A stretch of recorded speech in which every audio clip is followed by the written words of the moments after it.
Welcome, everybody, to the Across the Sky podcast, hosted by Lee Enterprises. It's our collection of 70-plus publications across the country, across the sky. And joined with me is my Lee weather team. We have Sean Sublet over at the Richmond Times-Dispatch, Kirsten Lang at the Tulsa World, and Matt Hollander doing his thing in the Midwest. Everybody, it is the middle of January here. The one good thing is that I'm noticing the sun is out just a little bit later now.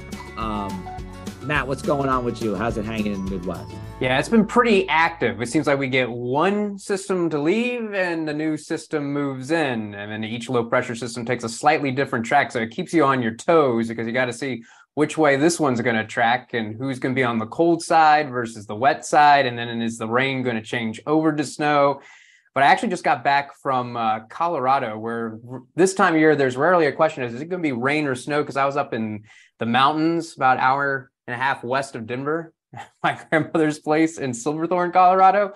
And oh man, if you're a snow lover, you got to move to Summit County. Boy, do they get a lot of snow. There were piles and piles of it. It's also been a pretty active snowfall season for an area that has been dealing with drought over the last few years. So they're happy to actually have the snow this year. And of course, the economy in that area, all the skiing and the snowboarding that goes on, they need the snow there. And this year they have a lot of it. And it was a snow lover's paradise. And it was nice to see the snow and see snow falling and not have to worry about forecasting it. Just let it snow. Yeah, in my last job, I worked as a consulting meteorologist, and we used to have what we called no-touch days where they couldn't bring you on for whatever reason. And there was one storm in New Jersey where it actually snowed like 9 or 12 inches, and I'm sitting home, I'm just on the couch watching the weather channel. I said, this is great. So I know what you're talking about, Matt.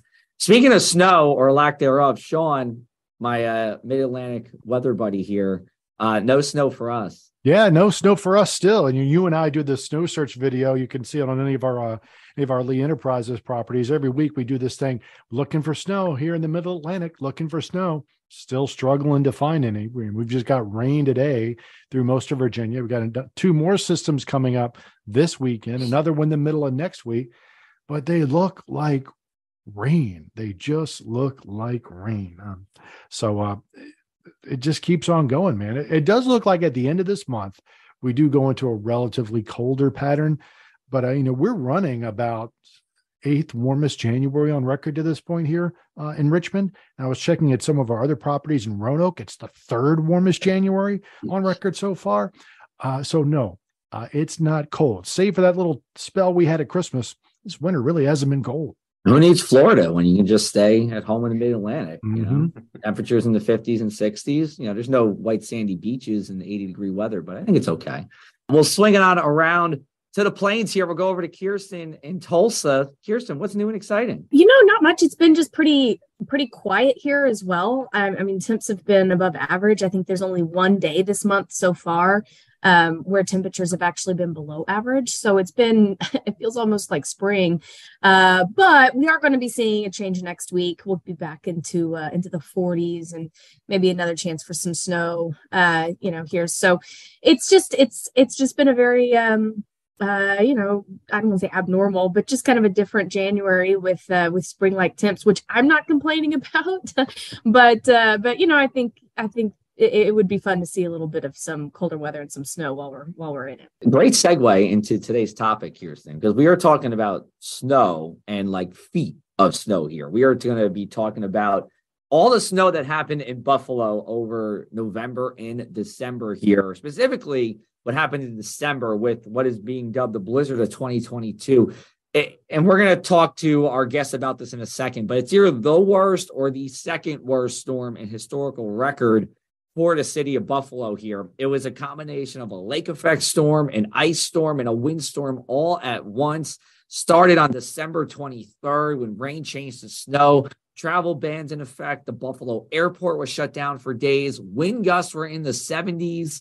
And this lasted through the 24th into Christmas itself. You weren't going anywhere for Christmas. You were going home if you were home for Christmas, and that was about it. We talked about 43 inches of snow at the Buffalo airport. Unfortunately, 25 people passed away And really, to give us a good perspective on this, as well as the feet of snow that happened in November, we have Don Paul here. Don Paul is a legendary meteorologist in the Buffalo area. He's quote unquote retired, but he's still working just as hard. He was a broadcast meteorologist at mostly WIBV, but also WGRZ in Buffalo from 1984 until he retired in 2016.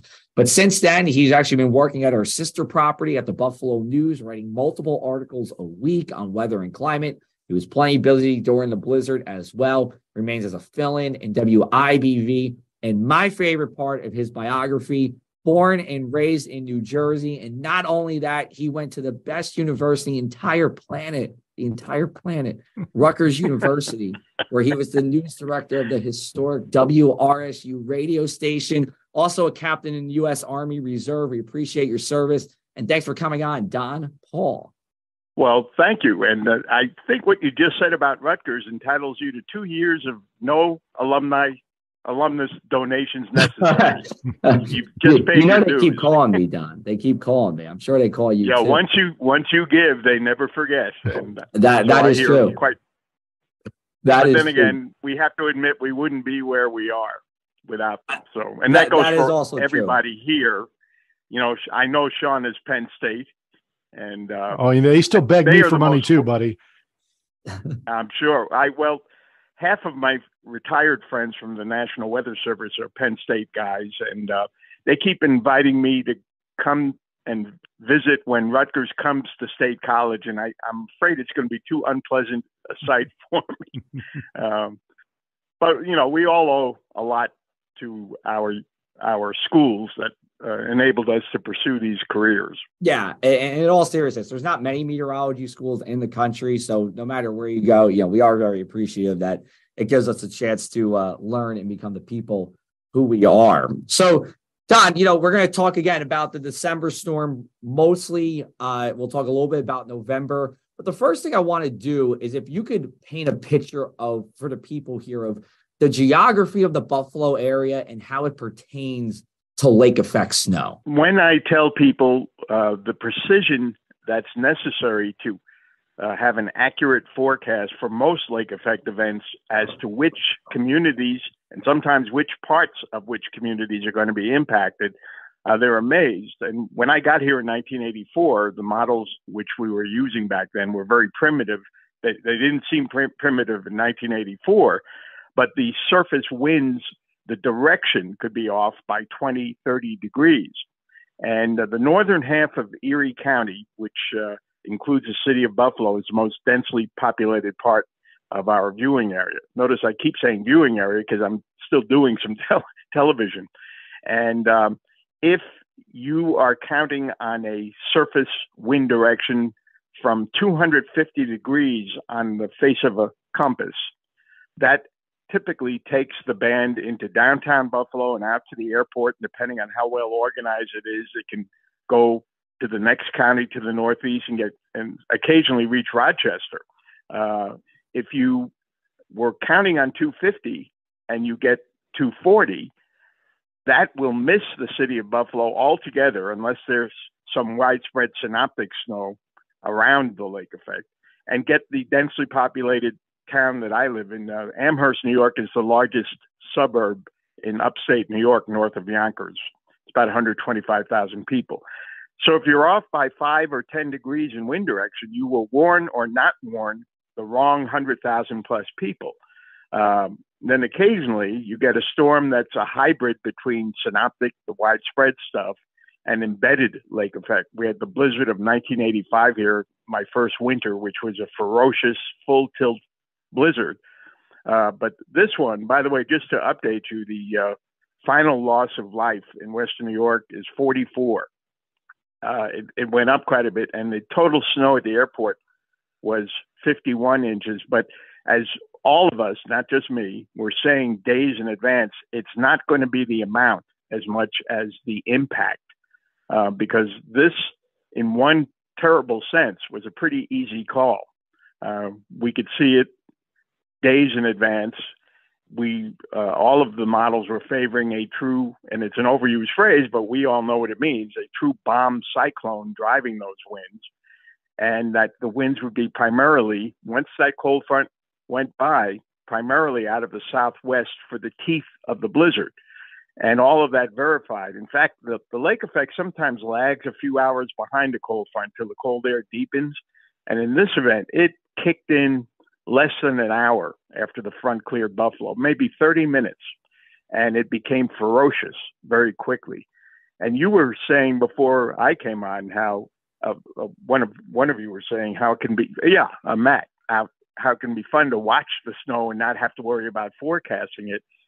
And this storm was so ferocious that even though I was working those days only for the Buffalo News, I was on social media constantly because that was my way of not being able to keep my big mouth shut. And so I did something I seldom do. I put in all caps, "Stay home. This is a life-threatening storm." And I tend, like I suspect most of you, to try to avoid hype. But this one merited all the hype. And it was, in terms of loss of life, the blizzard of 77, when I was working in Wichita, that killed 29 people, most of whom froze to death in their cars. And that was a ground blizzard. They only estimate about a foot of snow fell. But this one had both ground blizzard characteristics from the roaring winds, but true blizzard from falling snow as well. And I think the Buffalo airport had 13 consecutive hours of less than a 16th mile visibility. And I've never seen that, not for that length of time. So it was, in the worst possible way, historic. And, then since then, there's been a lot of gnashing of teeth over, despite the advance warning and despite our political leaders warning people to get everything done on Thursday, the day before, we still lost a lot of people who ventured out, some because their homes had no power and they had no food and they wanted to see if they could make it to a grocery store. And quite a number of people were found frozen to death on the streets of Buffalo. So it was pretty awful. And I was here with my dogs. My wife was visiting her little grandchildren in South Carolina. And I was thinking, if we lose power, it's going to be the dogs and me in the living room where we have a fireplace. And that's it. So even as an individual, apart from being a meteorologist, it was pretty scary. The winds were just, there were times where you could hear your roof just kind of creaking from the force. All right, that was a long answer to your question. Yeah, well, Don, Sean down here in Richmond, and to follow up on that, I mean, I know a lot of us are used to in the weather business, talking about lake effect snow, and we have a general broad view handle on how it happens. You got to get the wind going across the longest stretch of the lake as possible. But, you being there in it and understanding the nuances of a 10-degree shift in the wind from 240 degrees to 250 degrees and where that band shows up. I mean, you're deep in it. Can you talk a little bit about a couple of other things? One, explain to people why the wind was so bad in this particular event from a synoptic aspect, if you'd like. And two, how long would you say, because you touched on this before about 1/16th visibility for more than 12 hours, how long was it truly life-threatening where it's 40, 50 miles an hour? And if you go out there, you truly risked your life. Well, on Friday, the 23rd, it was truly life-threatening in the city of Buffalo. The city has about 278,000 people. It was once a much larger city. And also an immediate southern suburb, Lackawanna, where the steel plant used to be, the Bethlehem Steel Plant.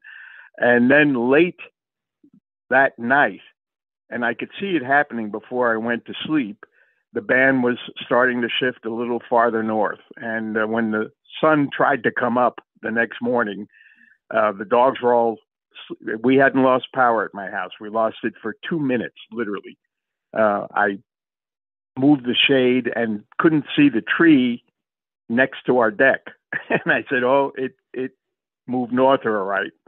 And all that day, had I had to go out, and the only time I went out was to clear paths for the dogs to do their business, it would have felt life-threatening.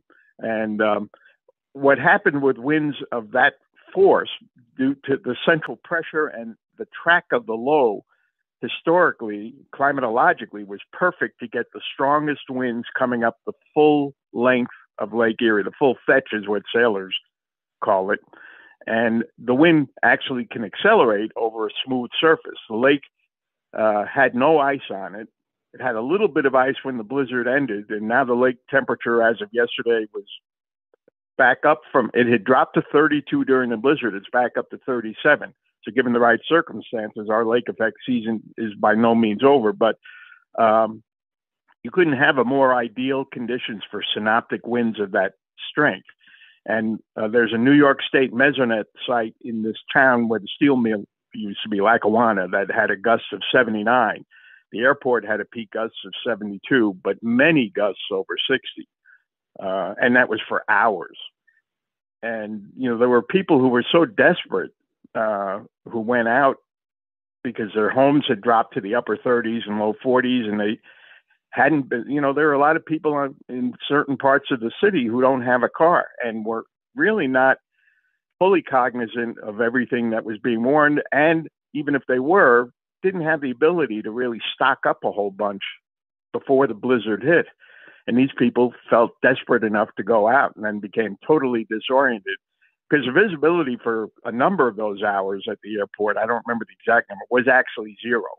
I mean, they didn't put down 0.13 or 6. It was, and the airport was closed from Friday until the following Wednesday. And I'm in my 39th year here. It's never been closed for a length of time like that, anything close to that even. So it was truly life-threatening. And the few times I had to go out to shovel a path for the dogs, you couldn't exhale into that wind. You had to turn around.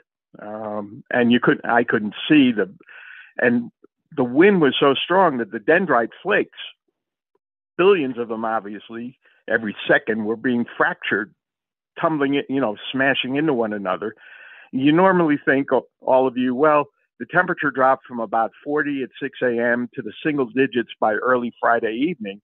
Normally, when you have air that cold, the snow tends to be lower density and blows around easily. Well, it blew around easily, but the drifts that formed when you tried to shovel them felt like you were shoveling totally water-laden snow. The airport water equivalent, I think, was 3.4 inches. I asked the Sue at the Buffalo office what the actual average ratio was. And, I would have thought with temperatures like that, it would have been like 20 to 1, maybe 25 to 1. It was 13 point something to 1. And I figure, well, when it's over, I don't have to go to work really. I'll just shovel the drifts a little at a time. And I realized when it was over and I started to shovel, at my age, I've never had a heart attack, but I realized I just couldn't do it. And I posted on Facebook that people in my demographic hire a kid or wait until you can get a plow to your driveway. And some nice friend of my wife's he teaches at a Buffalo school. He had a tractor and he came by that Tuesday and did a fantastic job for me. There's no way I could have gotten out, but I was one of the very lucky ones. I had plenty of food and kept power. But there were people who lost power for several days. And just imagine being a line person. I guess he's a lineman. And they were National Grid, one of the two major utilities here. They were restoring power to some people in the teeth of the blizzard. I don't even know how those guys got up there to do that. I wouldn't want to even think of doing that. I thought if you lose power, you're done for several days. But and there were quite a few, but there were quite a few who got their power restored too. Going to take a brief break here. We're going to come over to you on the other side. We'll talk to you more about the historic Buffalo blizzard of 2022, as well as that big lake effect snow last November. You're listening to the Across the Sky podcast. Make a difference. Relish a great work-life balance. Enjoy generous benefits and competitive pay. Go home each night feeling fulfilled by your work. Work for an employer of choice. Work for Blue Ridge Hospice. We're always looking to hire compassionate RNs, CNAs, or anyone interested in office or thrift shop work. We've been your not-for-profit community hospice since 1981. Visit our website for more information or to apply today at blueridgehospice.org. That's blueridgehospice.org. Blue Ridge Hospice is an equal opportunity employer.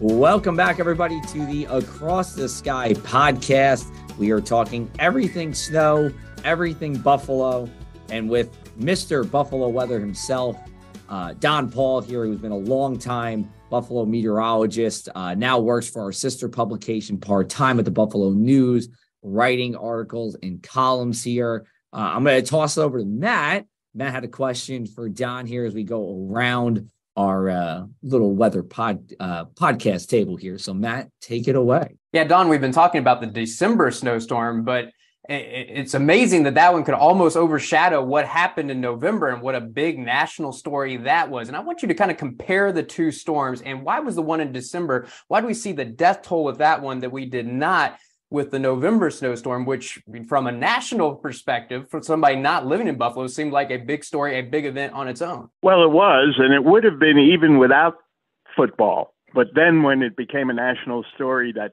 the Bills had to move that game to a neutral territory because it was impossible to play it in Orchard Park, that made it all the bigger story. And then people began hearing regularly 80 inches.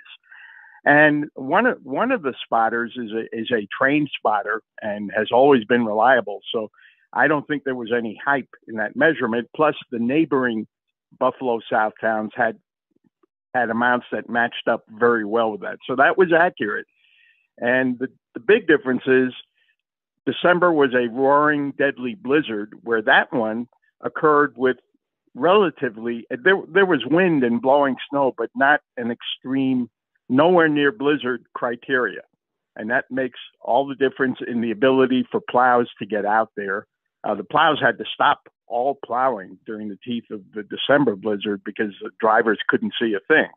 And then you had hundreds of abandoned cars, so that even when they could see, they couldn't get down a lot of city streets. They eventually were able to get the main highways open, but that was after the teeth of the blizzard had finally moved south of the city and began to dissipate, where the incredible amounts in the November storm were not manageable all the time. But again, you weren't getting frequent gusts to over 35 miles an hour. And that makes all the difference. And you weren't getting the fracturing of the dendrites.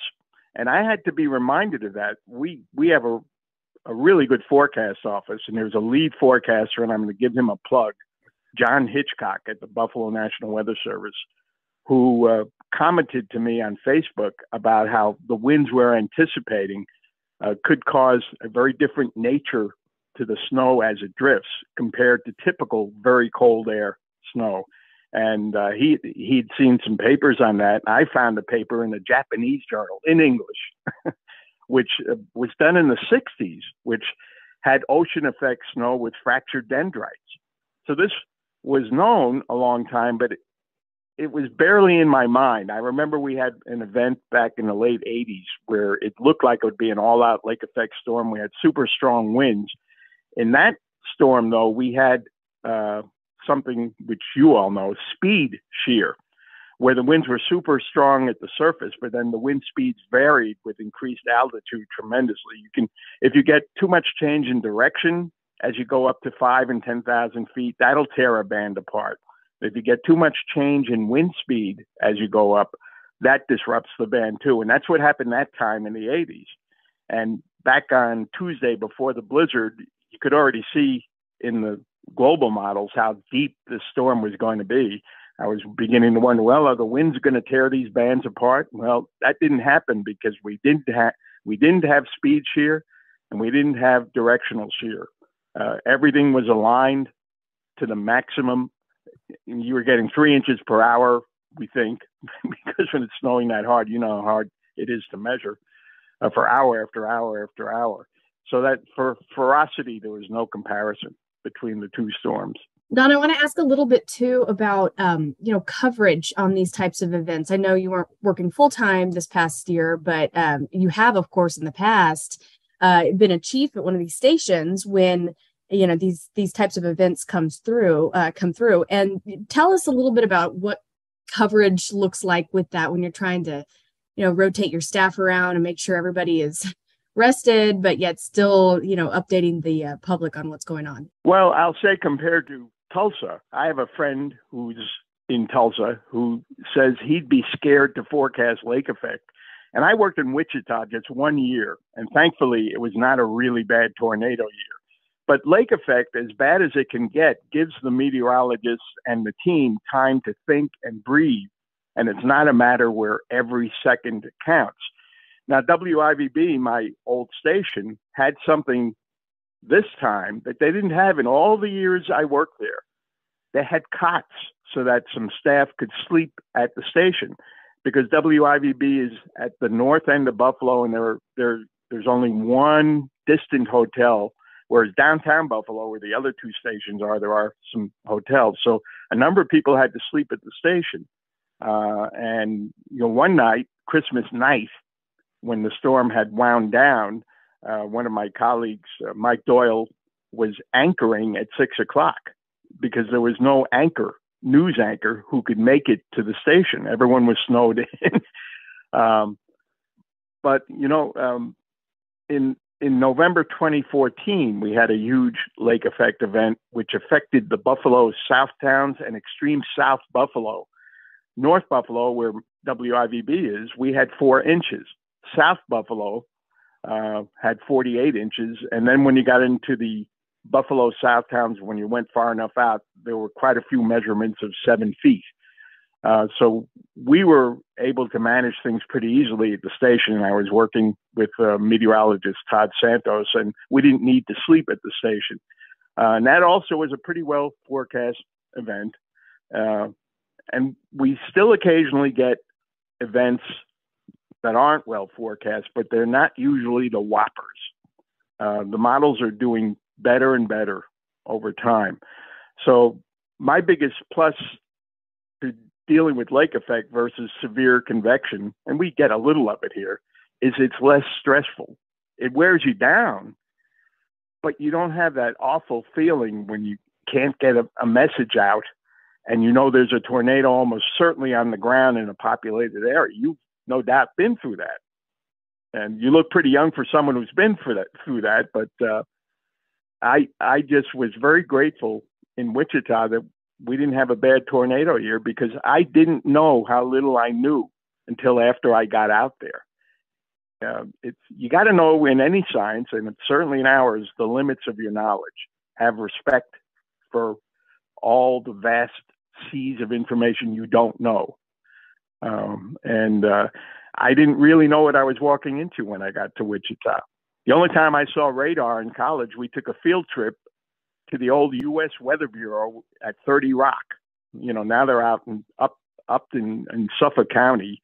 And we took a tour of that office with the old WSR 57 radar, got to see it for a couple of hours, and that was it. So I was not really up on radar when I got to Wichita. So if someone said you can shave 20 years off and start over again, I'm not picking a tornado-prone area. I understood it. I remember you were telling me on the phone about your trip to 30 Rock back when you were at Rutgers. It's just quite amazing. I think that radar you were saying is still there, even though it's not in use. It's still there on top of 30 Rock. The radome is still up there, 66 stories up. I don't know if they took the antenna out, but a friend of mine who's in chief of meteorology operations for the NBC owned stations, Nate Johnson, he told me, here's a picture. And he sent me a picture. And I was amazed that it's still up there. Maybe they were afraid dismantling it, some of it could fall to the street and kill a few people. So they said, let's just leave it.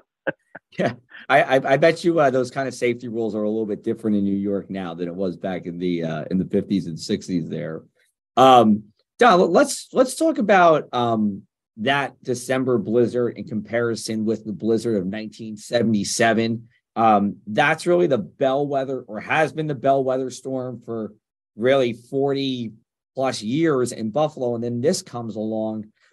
Can you compare and contrast the two? And I don't know if you want to say which one was more significant or not. If you do, I'll turn it over to you. But just at the very least, explain the differences between the two and how people reacted to them. Well, the blizzard of '77 was not a really well forecast event. Now, there's a myth that the National Weather Service completely missed it. And when I got here in '84,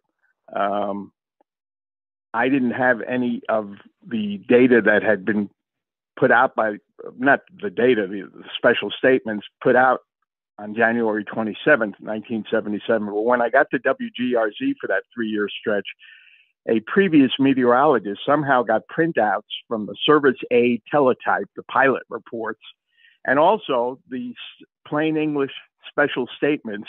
The Weather Service was warning the night before that things were going to go drastically downhill late in the morning, but they were not forecasting the ferocity of the winds. And the pilot reports were saying, bright blue skies, we can see, snow blowing on ground. I don't remember the exact phrases they used. So that caught many, many people really off guard. There were no meteorologists on Buffalo television at that time. The weather people were all untrained. They may be good broadcasters, but I don't think they understood everything that the Weather Service was putting out. And so we lost 29 people. And generally, a few weeks ago, I was on the PBS NewsHour, and they gave me 4.5 minutes in an interview. And they asked me, "Is that okay?" And I said, "Are you kidding? That's more than I ever got for any weathercast." But one of the points I was asked about was, what do you think this is going to do for Buffalo's image? And it's a point of concern because lots of people make fun of Buffalo for its snow. But in terms of our warming climate, a lot of us have been advertising how sometime probably long after I'm gone, I expect some return migration from the Southwest to the Great Lakes and parts of the Northeast because of our unlimited water supply. In Buffalo, we don't deal with so-called mega droughts or wildfires. Very rare to have a serious tornado, and of course, no rising sea levels. That we're kind of a haven from the worst of climate change. Not that we're not undergoing it, but the extreme impacts are less likely here than on the Atlantic seaboard and so many other places in Southern California and the Southwest.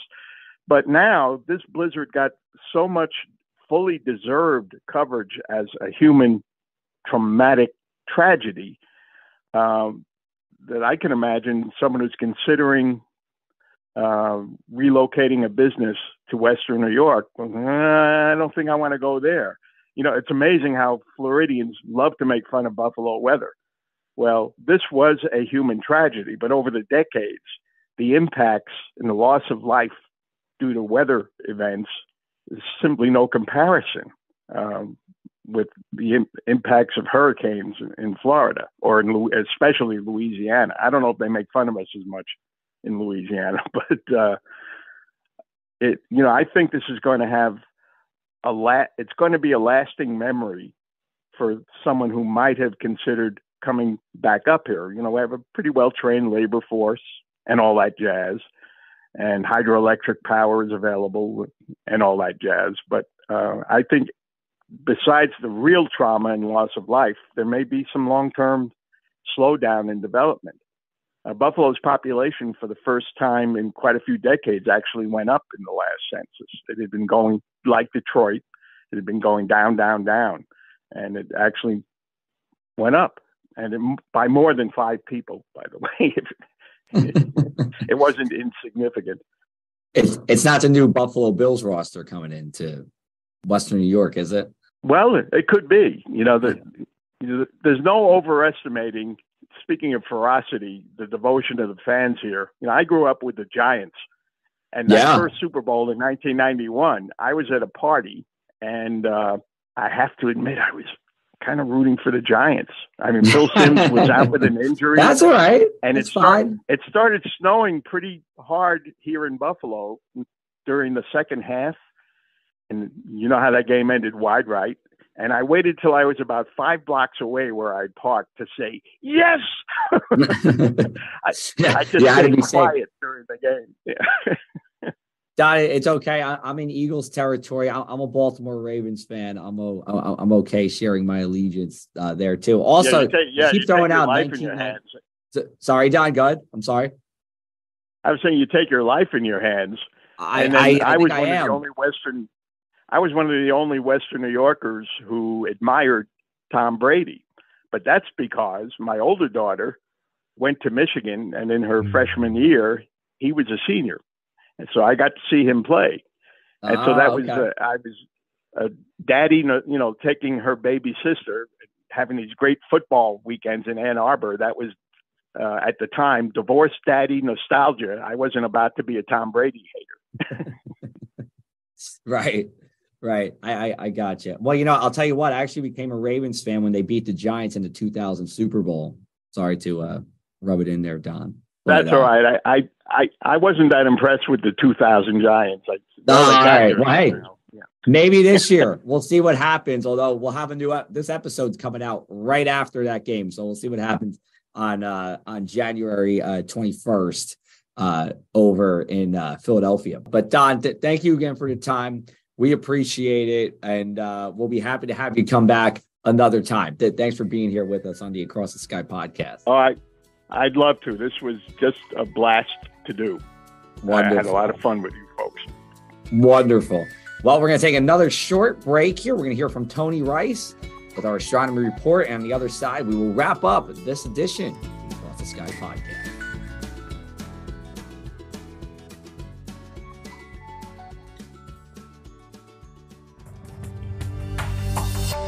Looking beyond the atmosphere, here's Tony Rice with your astronomy outlook.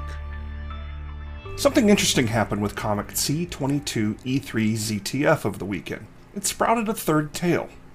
A comet's primary tail is made up of dust and gases that are ejected as it grows closer to the sun. This creates a thin atmosphere around the comet called a coma. The coma is stripped off by the solar wind, creating a tail that can stretch for millions of miles. If that comet survives long enough to enter the inner solar system where we are, somewhere around the orbit of Mars, the amount of ultraviolet light reaching the comet really increases, and that ramps up the ionization of carbon monoxide, which glows blue as it trails behind the comet in a distinct second tail. This blue ion tail of charged particles, it follows magnetic lines and the solar winds, causing it to, unlike the dust tail, point directly away from the sun. On rare occasions, a third tail, paradoxically pointing towards the sun, can sprout on comets as they get even closer. This is a trail of much larger neutrally charged particles, and we're talking about a millimeter in size here. But is this tail really pointing towards the sun?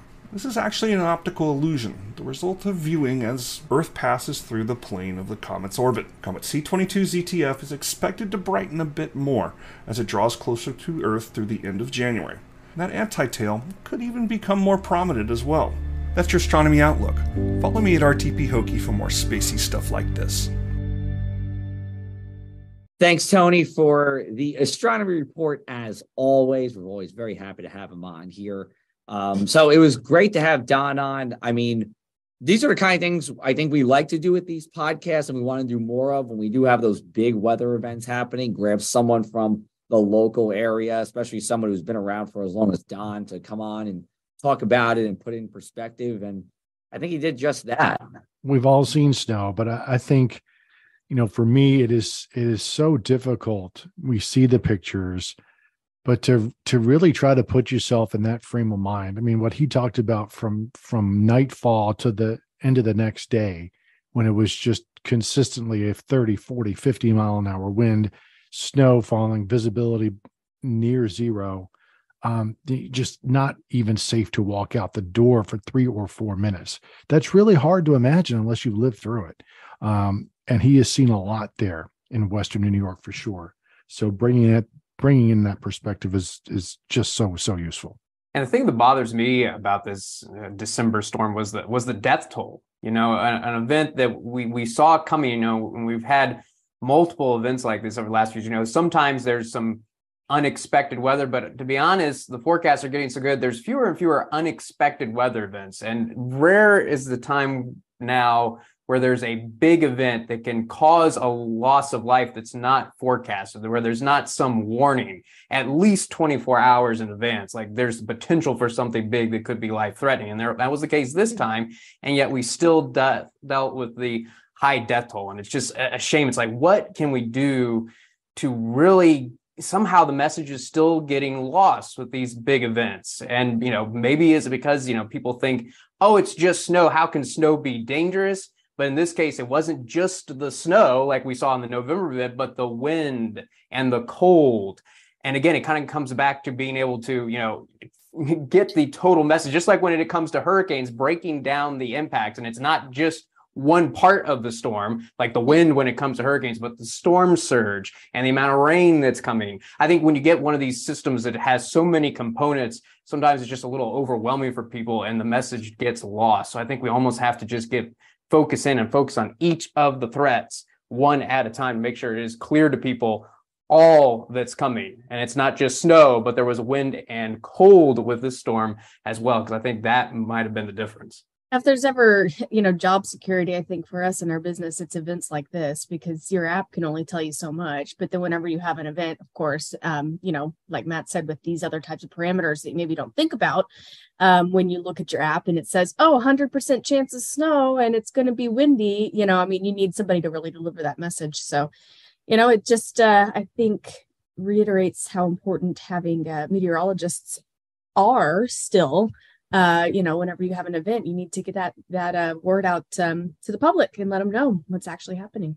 Yeah, the perspective is so vital. I think there's a lot of optimism bias. If somebody has recently lived in Buffalo, they weren't there for 77, and they've never experienced the event that just happened, they don't have a frame of reference. Oh, it's never been this bad before, so it's not going to be that bad. It's not as bad as they say it's going to be. And then oh, wow, actually it was. I got caught off guard, and now unfortunately, people die. So I think there's a lot of work that still needs to be done on messaging to be sure that people understand messaging, because on some level we could just tell people till we're blue in the face, and some people will still ignore us. So there's a lot of social science work I still think needs to be done. And that's why I'm glad we have social scientists who are working in this field for sure. Yeah, definitely. And I also think too, part of it, and it's been like this for 12 years now, is media fragmentation. There's so many ways to get weather information that, or just news in general, that people might actually, if they keep seeing 4 headlines of the same thing, they might get a little, used to this is my 4th headline of heavy rain or heavy snow and wind. And it might not feel like that big of a deal, or, depending on the sources that you're going to, might not accurately portray what's happening. That is, again, where the meteorologists come in, but we're only in so many places at one time. So either way, good discussion. Definitely more discussion for the future here or there. Speaking of snow, that could be what our next guest and topic is going to be next week, depending on what our friend Puxatani Phil says for Groundhog's Day. Will we see 6 more weeks of winter or not? That is the basis for our next episode of the Across the Sky podcast. We're going to talk to Joe Murgo, who is a long-time broadcast meteorologist in Pennsylvania, always goes to the Groundhog Day events in February here. And we're going to chat with him about his experiences with Phil and maybe what we can expect as we go into 2023. So we'll wrap it up for now with the Across the Sky podcast. For Sean, Matt, Kirsten, and I, we will talk to you next Monday. Take care, everybody. Michael J. for Hope for the Warriors. Started back in 2006 at Camp Lejeune. Military families witnessing the effects of war on their loved ones. Now, almost 20 years later, they've aided over 53,000 service members, veterans, and families with confidential, high-quality behavioral health care services at little or no cost to post 9/11 vets and their families. Over 91% of every dollar donated goes directly to the programs. If you're as concerned about our heroes as I am, go Go to hopeforthewarriors.org.